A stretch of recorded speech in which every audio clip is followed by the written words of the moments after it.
Bien, nosotros estamos viendo las memorias de Jesús en el Evangelio de Marcos y hoy vamos a retomar las narraciones desde donde estábamos antes de Semana Santa, ¿no?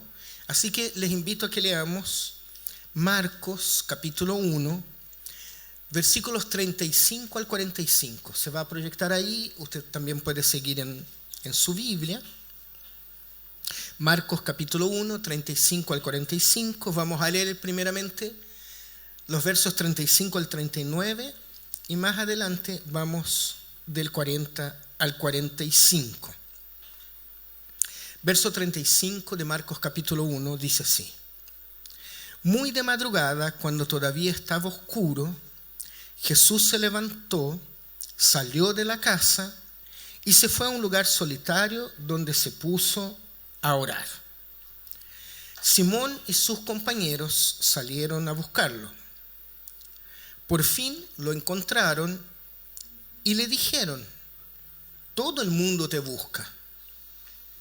Jesús, frente a eso, responde: vámonos de aquí a otras aldeas cercanas donde también pueda predicar, porque para esto he venido.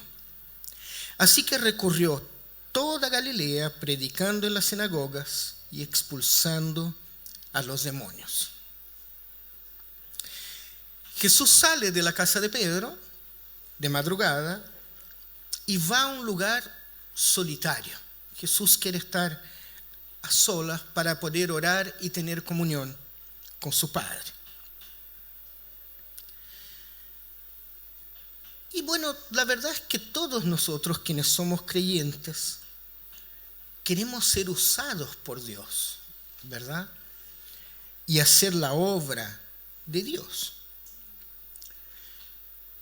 Pero si queremos ser usados por Dios, necesitamos tener intimidad con Dios.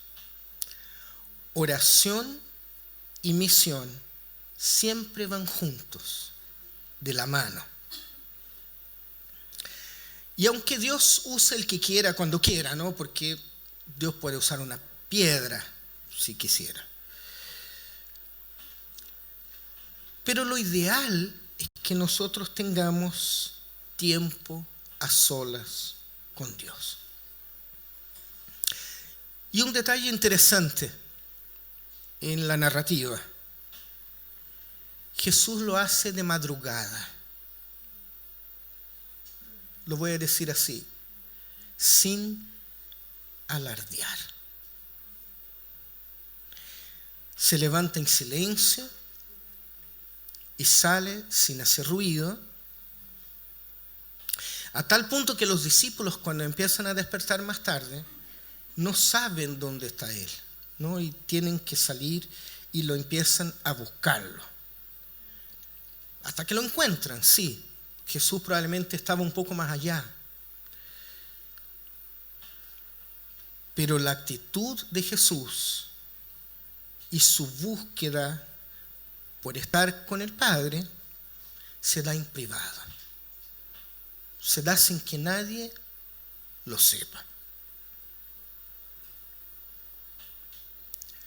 Jesús no despierta a los discípulos. Oye, ya, vamos a orar. Sé que hace un poco de frío, todos tenemos sueño, pero nada que hacer. Levántense, por favor, me acompañan, vamos a orar. Es bueno orar, es mejor si lo hacemos, ¿no es cierto?, de madrugada, una oración sacrificada, ¿verdad? Así que ustedes, si quieren, van conmigo, si quieren se quedan aquí, durmiendo, porque de hecho yo oro por todos ustedes. Así que si quieren, se quedan durmiendo.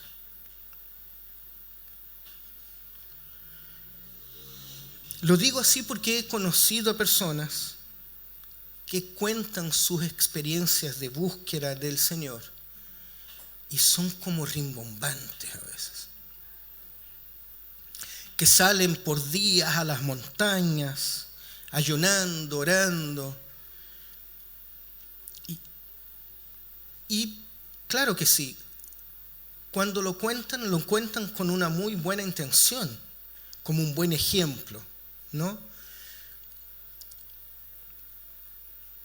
Buen ejemplo para nosotros que estamos escuchando y que difícilmente vamos a ir a tomar una semana para estar en la montaña. Pero la verdad es que cuando uno ve la oración del Señor, pareciera que es otra cosa, ¿no? Es en silencio, es sin alarde, porque es algo solamente entre Él y Dios, ¿no? Entonces, les digo algo, no es necesario huir a un lugar lejano para orar a Dios. Porque uno incluso puede usar eso como excusa, ¿no? A mí me gustaría tener más tiempo con el Señor. Si yo tuviera una casita rodante, me tomaría una semana de vacaciones, me subiría a la casita rodante y me iría a una playa desierta o a una montaña y ahí quedaría con el Señor. Como no puedo, aquí estoy, ¿no? Si pudiera, pero no puedo. Queridos, queridas, podemos buscar a Dios en cualquier lugar y a cualquier hora. Tenemos nuestra reunión de oración aquí en la iglesia, los días lunes, pero también podemos orar en las madrugadas o en momentos en que estamos solos, aun cuando a veces estamos con mucha gente. Por ejemplo, en el metro. Hoy en día, la mayoría de las personas, yo también, vamos en el metro así, ¿no? ¿Sí o no? Cuando andan en el metro, ¿ven cómo está la gente? Están todos con audífonos, escuchando algo, un video, y están así. La vida instantánea, ¿no? Y los videitos de TikTok o Instagram tienen como 3 segundos para captar tu atención. Si no, ¿verdad? Y vamos así.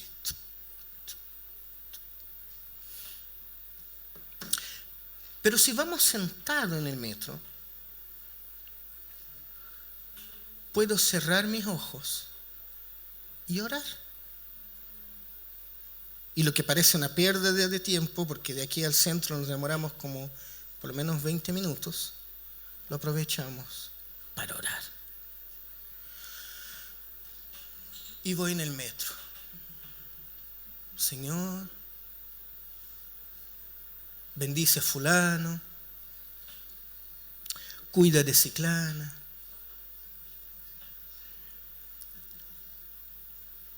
Y después te quedas ahí callado, con el metro lleno. Pero tú estás a solas con Dios. Y el Espíritu te va recordando. Señor, cuida a la hermana que se va a operar hoy día. Me acordé. Lo escuché el domingo en la iglesia. La hermana se va a operar hoy día. Cuídala, Señor. Cuida a la hija de esta. Bendice a la esposa de este. Ten misericordia de los que están sufriendo en las guerras. Y así vas, y vas, orando por la vida, bendiciendo y clamando. Y para eso no es necesario algo espectacular. Basta cerrar los ojos y orar. Y les digo algo más. Ese tipo de disciplina va a alejar nuestras mentes de estar pensando tonteras. Y nos va a servir para que nosotros incluso estemos mejor preparados para enfrentar nuestros propios problemas y desafíos. ¿Sí? Amén. Sigamos. Pedro y sus compañeros van en busca de Jesús y Jesús responde: vámonos de aquí a otras aldeas cercanas donde también pueda predicar, porque para esto he venido. Y va efectivamente caminando, dice el texto, por toda Galilea, anunciando el evangelio del reino en las sinagogas, pero también nosotros, quienes, ¿no es cierto?, cuando vemos desde un principio de Marcos, aquí Marcos habla de las sinagogas, pero el Señor también ha estado en las calles, en los campos, en las casas, como la de Pedro, ¿no? Y va el Señor liberando a los cautivos y oprimidos, cambiando vidas y transformando el mundo, ¿no? Ahora leamos de los versos 40 al 45. Un hombre que tenía una enfermedad en su piel, dice la NBI, se acercó y de rodillas suplicó: si quieres, puedes limpiarme. Movido a compasión, Jesús extendió la mano y tocó al hombre diciéndole: sí quiero, queda limpio. Al instante se le quitó la enfermedad y quedó sano. Jesús lo despidió enseguida con una fuerte advertencia: mira, no se lo digas a nadie, solo ve, preséntate al sacerdote y lleva por tu purificación lo que ordenó Moisés, para que le sirva de testimonio. Pero el hombre salió y comenzó a hablar sin reserva, divulgando lo sucedido. Y como resultado, Jesús ya no podía entrar en ningún pueblo abiertamente, sino que quedaba fuera en lugares solitarios. Y aún así, gente de todas partes seguía acudiendo a él. Qué hermoso, ¿no? Jesús se encuentra con un hombre que tiene una vida, si es que nosotros pudiéramos llamar eso de vida, terrible, ¿no? Un leproso. La lepra es considerada en la Biblia y en el judaísmo como uno de los peores males que pueden afectar a un hombre. Hay cosas terribles y está la lepra. Miren lo que dice Levítico en el capítulo 13. El Levítico es un texto del Antiguo Testamento, del principio del Antiguo Testamento, ¿verdad?, en donde están las leyes de cómo uno tiene que vivir la vida. Y miren lo que dice Levítico 13, 45 y 46. Y el leproso, en quien hubiere llaga, son indicaciones para el leproso, ¿no? Y el leproso, en quien hubiere llaga, llevará vestidos rasgados y su cabeza descubierta, y embozado pregonará: ¡inmundo! ¡Inmundo! Todo el tiempo que la llaga estuviere en él será inmundo. Estará impuro y habitará solo fuera del campamento, porque allí va a ser su morada. A la persona con lepra se consideraba una especie de muerto viviente, ¿no? De un zombie. Y de hecho la curación, la sanación de un leproso se comparaba con la resurrección de un muerto. Tenía ese peso, esa equivalencia. Al leproso se le declaraba impuro y se le separaba de la sociedad. Levítico dice que él tenía que caminar con las vestiduras rasgadas, ¿no? Llevar suelto el pelo, si tuviera pelo, cubrir su barba y gritar: ¡impuro! ¡Impuro! Y hacía para que las personas, a medida que él fuera avanzando, fueran abriendo el camino, ¿no? Decir eso de alguien ya es terrible. Miren, hoy día viene el impuro, así que cuando llegue, ustedes se van abriendo. Pero imaginen decir de uno mismo: yo, una persona, que nadie me puede tocar. Nadie tiene temor incluso de llegar cerca mío. A tal punto que yo tengo que caminar en la calle gritando de mí mismo: impuro, impuro, malo, feo, cochino, impuro, hediondo, asqueroso, podrido. Voy pasando. De hecho, muchas veces estaban obligados a llevar campanas o cencerros para anunciar su presencia, ¿no? De tal manera que la gente iba abriendo camino.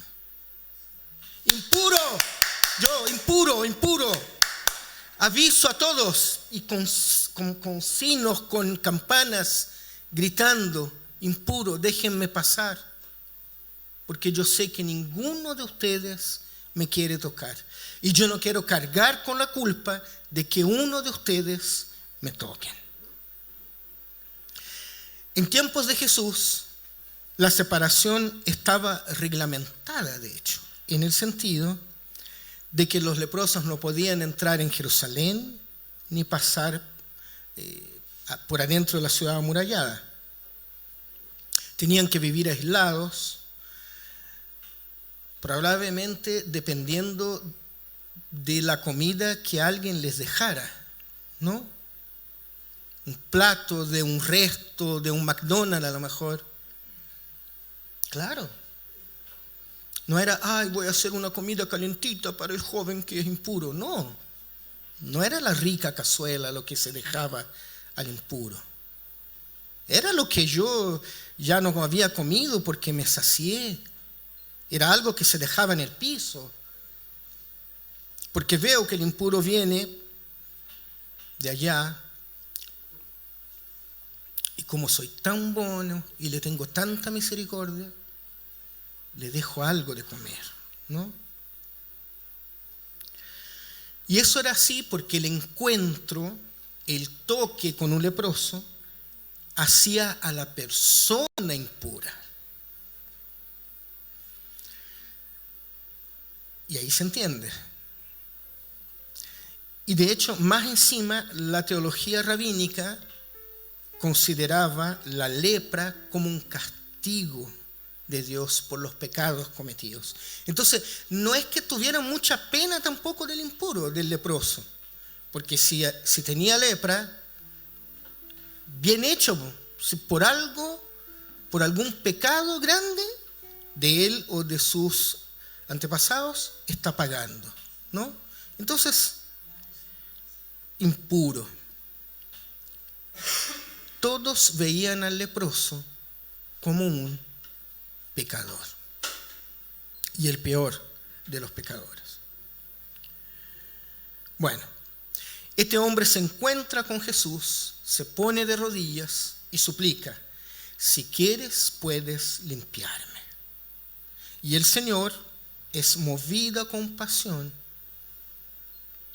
y toca a un intocable y dice: sí quiero, queda limpio. Y la narrativa nos dice que el hombre queda sano. Pienso que la escena en ese momento debe haber sido bastante escandalosa, ¿no? Jesús toca lo prohibido, toca lo que contamina, toca lo que nadie toca, y se involucra completamente con el hombre, haciendo exactamente lo que estaba prohibido. Pensemos un poco.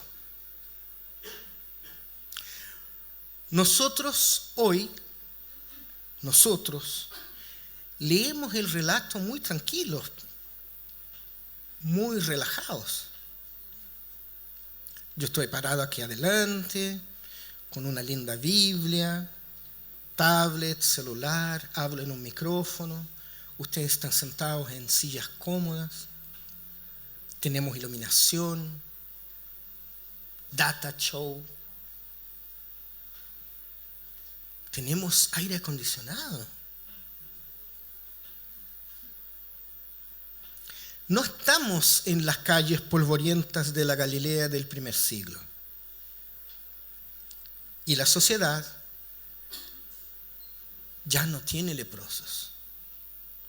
De hecho, no sé si ustedes sabían, pero hay 2 países en todo el mundo en que la lepra está erradicada. Los otros hay muy poco. Pero uno de esos 2 países es nuestro Chile. Este es otro lugar, otra sociedad muy distinta. Por lo menos en el sentido literal del leproso de Marcos capítulo 1. Solo que el leproso del texto representa más que un hombre enfermo. El leproso representa a todos quienes no forman parte de la sociedad. Cambia la cosa. De hecho, el leproso es quizás el mayor representante de los que no, según algunos, no debieran hacer parte del reino de los cielos. Maloliente, asqueroso, podrido en vida. ¿Quién va a querer ser amigo de un leproso? ¿Quién va a querer un leproso en la iglesia? ¿Quién va a querer un leproso sentado a su lado?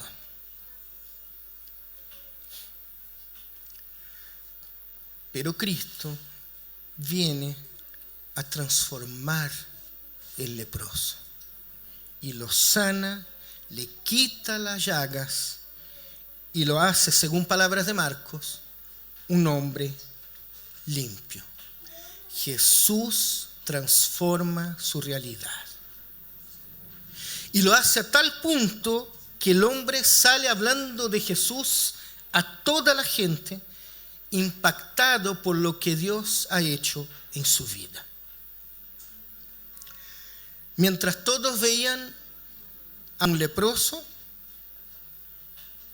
Jesús veía al hombre que había sido olvidado. Donde todos veían miseria, Jesús vio a un misionero.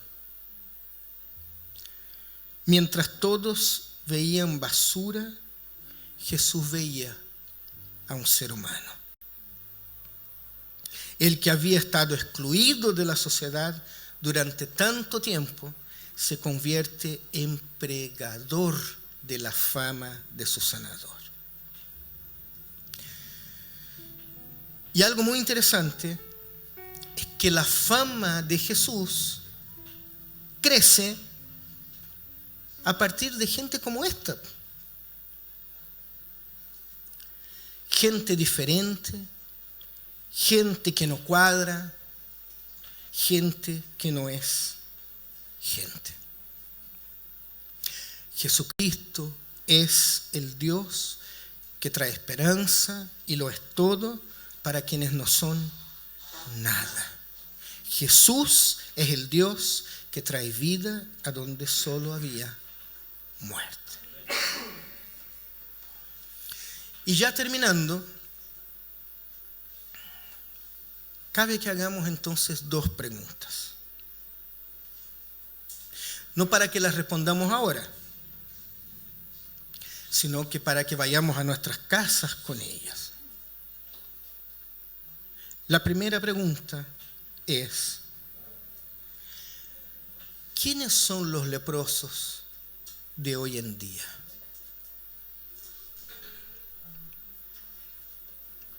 ¿Quiénes son los que son despreciados por la sociedad y muchas veces incluso por la iglesia? ¿Quiénes son los que estamos dejando afuera por miedo de ser contaminados?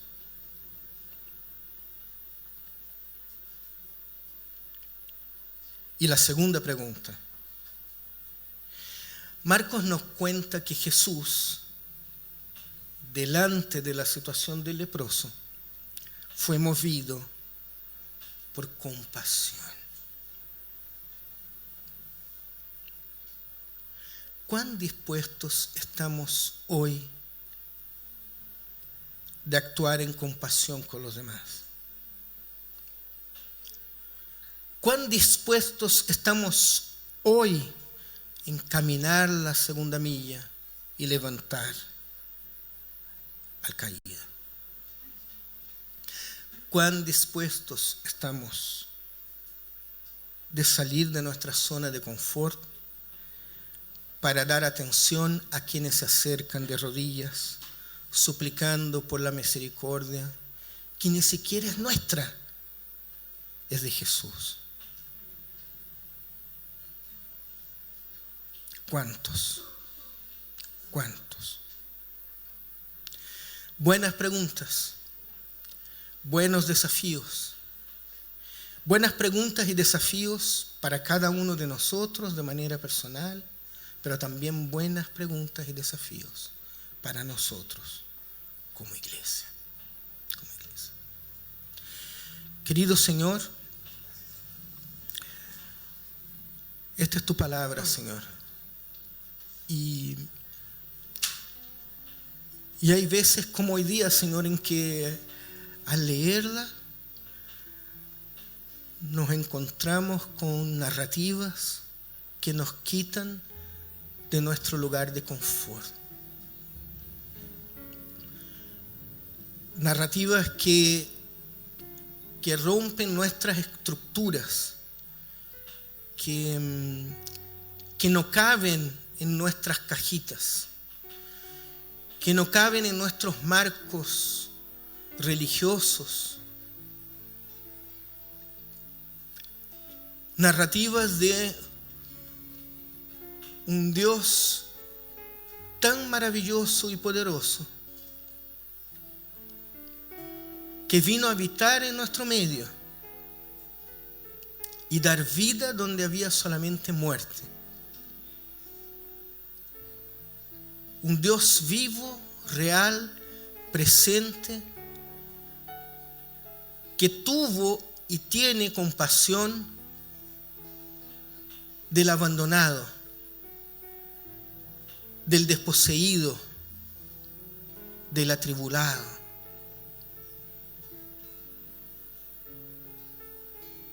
Un Dios diferente. Un Dios amoroso, relacional, cuidadoso. Un Dios tremendamente misericordioso. Por favor, Señor, que tu palabra nos siga hablando no solo hoy día, en este momento, en este sermón, sino que tu palabra siga hablando para nosotros durante la semana, en el día a día. Cuando nosotros vamos por la vida encontrándonos con los desesperanzados de esta sociedad y de este mundo. Sigue cambiando nuestros corazones, Señor, y sigue dándonos la conciencia adecuada, el sentido, que podamos dar el sentido correcto a nuestra vida cristiana, Señor. y que podamos preocuparnos, Señor, de cosas como esta, porque estas son las cosas que verdaderamente valen la pena. Ayúdanos, Señor.